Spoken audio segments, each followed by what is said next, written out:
And while diving into a historic moment in Mizoram's politics, for the first time, the state's voters have stepped away from their traditional choices, the Mizo National Front and the Congress. And this election has brought another first, more than one woman in the 40-member assembly. Among these trailblazers is Barul Vanisangi of the newly crowned Mizoram People's Movement. At just 32, she is the youngest female member of the Legislative Assembly in Mizoram. In this segment of Gravitas Snapshot, we take a look at this new leader behind the ballot box. I would like to encourage, and also I would like to send a message to all the female in any community and society that if you want to go for it, then you can go for it. So let's all, but we have to have the passion and we have to, have the dream about it. Barul Vanisangi, a former radio jockey and television news presenter turned politician, has shaken up the political landscape in Mizoram. Winning the Aizawl South 3 seat by 1,414 votes, she defeated F. Lalnun Mavia of the Mizo National Front. Vanisangi, with her impressive 9,370 votes, has outrun her rivals in a race that was more than just the numbers. After all, her journey isn't about election figures. It is about positive social change. This former TV news presenter and corporator in Aizawl Municipal Corporation is a graduate from the Northeastern Hill University in Shillong. She is also a social media influencer with 254,000 followers on Instagram. She is clearly no stranger to the limelight. Breaking through social barriers, Vanisangi's win is a symbol of change.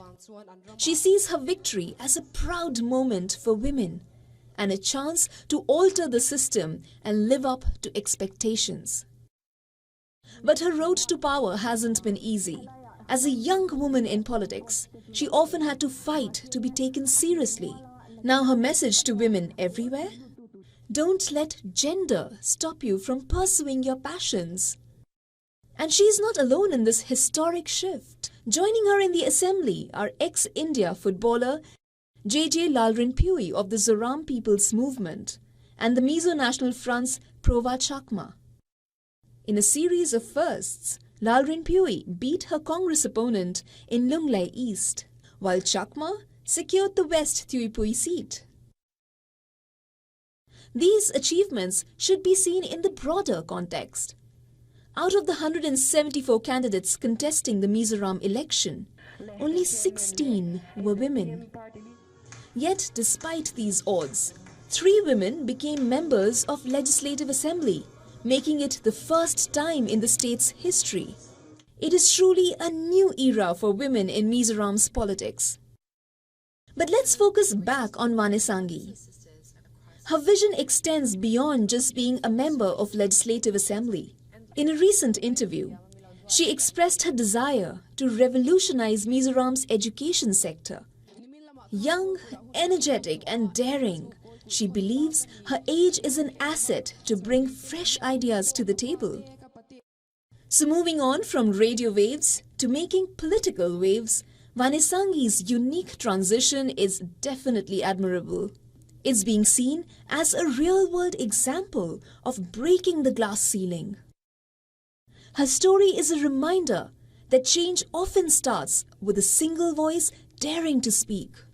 In Mizoram, the winds of change are blowing strong, bringing new voices to the forefront.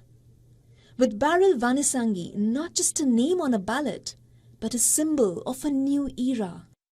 Bureau Report, WION World is One. And now, well, it's only Wednesday, and I want to ask you all some questions.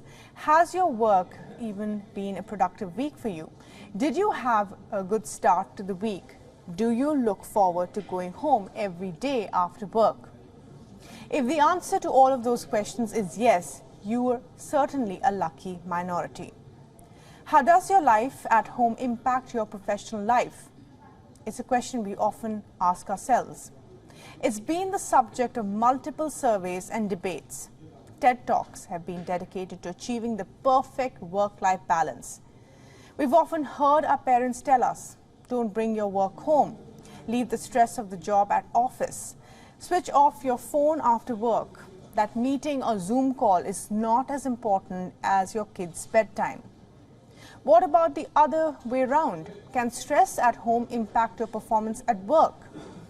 One survey says yes, a bad day at home can certainly lead to a bad day at work. Now, this according to a new report by a consulting company in which over 1,000 professionals were surveyed across sectors like construction, engineering, education, FMCG, hospitality, to name a few. What were the findings? 78% of respondents said that an unruly and unorganized personal life can lead to indiscipline at work. So, the report said that a structured personal life is crucial for maintaining discipline and professionalism at work. This is not surprising. How we behave in our personal life says a lot about how we behave at work. For instance, if we are disciplined, we wake up at a certain time, stick to a workout routine, lead an active lifestyle, eat and drink in moderation, it makes us more productive at work. There is sufficient anecdotal evidence and studies to support this. Take the case of Dango. He is a popular fitness coach, has more than 500,000 followers on Instagram, and talks about the impact of health and fitness on your professional life. He says leading a healthy life can transform your business too. He has hundreds of thousands of followers who follow his tips. Now, coming back to the survey, around 69% of professionals surveyed and said that a difficult personal life can lead to stress at work. Now, we don't have to tell you this. You probably already face this daily. You have a fight with your partner, an argument with a parent, your child throws a tantrum. Naturally, you're stressed and it impacts your productivity at work as well. The report states it clearly that family support is crucial for a healthy professional life. I couldn't agree more. And I'm surprised this even is a question. If you're a woman watching me right now, if you have kids, you would have often heard that the biological clock and the career clock are often in conflict. At least that's what society will have you believe. It takes a village to raise a kid, they say. And that's because it takes a village to help a mother do it all. If you're able to step out of home, work, chase our personal dreams, our ambition, it's because there is a comfort level at home. Someone there to look after our kids while we're away. So family support and professional success are not just linked, they're symbiotic. The same applies to men, or at least we certainly hope it does. 70% of respondents in the survey said that a role of a supportive family in your professional life is significant. They say it improves work efficiency, drives professional growth, motivates them to perform better. After all, if you love going home after a stressful day at work, it's because you have the support system helping you nurture your dreams. In 2023, the work-life balance debate has once again become mainstream. The pandemic forced us into work from home mode. But for many, work from home is now a choice, perhaps because of the proximity to family, to emotional support, to laughter and to love. Professional burnout is more common than we think, and according to Microsoft's Work Trend Index, in September 2022, more than half of the managers, that is 53%, felt burnout. This is a staggering figure. The interplay between work and home becomes more important now than ever. A happy home leads to a happy you. Think about it as you prepare for another day at work. If you're watching us from India, then this story might alarm you. According to the new report, over 50 companies in India that manufacture cough syrups have failed quality tests. 50 companies. The report in question has been released by the Central Drug Standard Control Organization, or the CDSCO. The report has been compiled based on lab examinations conducted across various states. Now, what does the report reveal?